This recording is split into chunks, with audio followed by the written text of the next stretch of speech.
ইমাম মাহদী ও ঈসা আলাইহিসসালাম ইসলামের শেষ যুগের দুই সর্বশ্রেষ্ঠ ব্যক্তিত্ব, যাদের আগমন হবে মানব ইতিহাসের সবচেয়ে অস্থির সময়, যখন দাজ্জাল ফিতনা পৃথিবীকে ঘিরে ফেলবে এবং অন্যায় অবিচার ছড়িয়ে পড়বে চারদিকে। তাদের আগমন একদিকে যেমন রহমত, তেমনি মানবজাতির শেষ পরীক্ষার প্রস্তুতি। হাদিসে উল্লেখ আছে, তারা দুজন একসাথে এমন সব কাজ করবেন যা পৃথিবীকে পরিবর্তন করে দেবে এবং সত্যকে বিজয়ী করবে। ইমাম মাহদীর উদ্ভব হবে মদিনা থেকে এবং তিনি মুসলিম উম্মাহকে নেতৃত্ব দেবেন কঠিন সময়ে।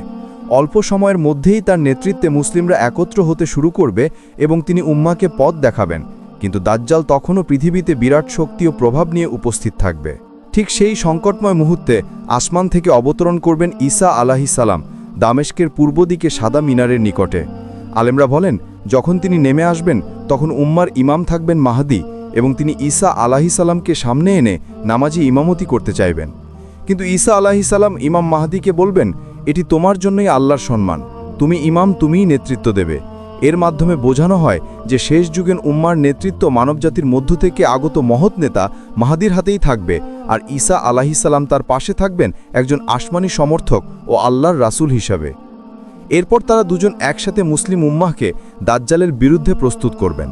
দাজ্জালের শক্তি তখন সর্বোচ্চ পর্যায়ে থাকবে, তার মায়াজাল, তার প্রভাব, তার প্রতারণা সবকিছু মানুষের ঈমান কেড়ে নেয়ার মতো ভয়াবহ হবে। কিন্তু আল্লাহর পক্ষ থেকে সাহায্য থাকবে ইমাম মাহদী ও ঈসা আলাইহিসসালামের সঙ্গে। তারাই উম্মাহকে নেতৃত্ব দিয়ে এগিয়ে যাবেন দাজ্জালের ফিতনার সমাপ্তি ঘটানোর জন্য। যখন চূড়ান্ত মুখোমুখি হওয়ার সময় আসবে, তখন ঈসা আলাইহিসসালাম নিজ হাতে দাজ্জালকে হত্যা করবেন বাব ইলুদ নামক স্থানে। এর মাধ্যমে মানব ইতিহাসের সবচেয়ে বড় ফিতনার ইতি ঘটবে এবং সত্য প্রতিষ্ঠিত হবে পৃথিবীতে। দাজ্জালের মৃত্যুর পর আবারও পৃথিবীতে শান্তি ফিরিয়ে আনতে শুরু করবেন ইমাম মাহদী ও ঈসা আলাইহিসসালাম। তারা একসাথে শাসন ব্যবস্থা পুনর্গঠিত করবেন, ন্যায় বিচার প্রতিষ্ঠা করবেন এবং মানুষের জীবনকে আল্লাহর বিধানের পথে ফিরিয়ে আনবেন।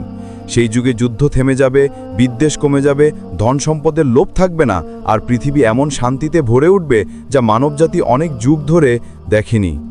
ইমাম মাহদীর নেতৃত্বে রাষ্ট্র পরিচালিত হবে এবং ঈসা আলাইহিসসালাম তাকে সমর্থন করবেন ও মানবজাতিকে সঠিক পথ দেখাতে থাকবেন। তারা দুজন মিলে উম্মাহকে ঐক্যবদ্ধ রাখবেন, কুরআন ও সুন্নাহের আলোয় সমাজ গড়বেন এবং মিথ্যা ধর্ম ও ভ্রান্ত মতবাদগুলোকে ভেঙে ফেলবেন। ঈসা আলাইহিসসালাম ক্রুশ ভেঙে দেবেন, শূকর হত্যা করবেন এবং খ্রিস্টিয়ানদের ভুল আকীদা সংশোধন করবেন, ফলে মানুষ দলে দলে ইসলাম গ্রহণ করবে। পৃথিবীতে এমন নিরাপত্তা আসবে যে চিতা ও গরু একসাথে চলবে। শিশু সাপের গর্তে হাত দিলেও কোনো ক্ষতি হবে না, পৃথিবী আল্লাহর রহমতে ভরে উঠবে। জমিন ফল ফসল উৎপাদন বাড়াবে, বরকত নেমে আসবে, আর মানুষ দুনিয়ার জন্য নয় বরং আখিরাতের জন্য জীবন গড়তে শুরু করবে। এই পুরো সময়ে ইমাম মাহদী ও ঈসা আলাইহিসসালামের ভূমিকা হবে একে অপরের পরিপূরক। একজন পৃথিবীর নেতা, অন্যজন আসমানি রাসূল। একজন উম্মাহকে একত্র করবেন, অন্যজন উম্মাহকে রক্ষা করবেন।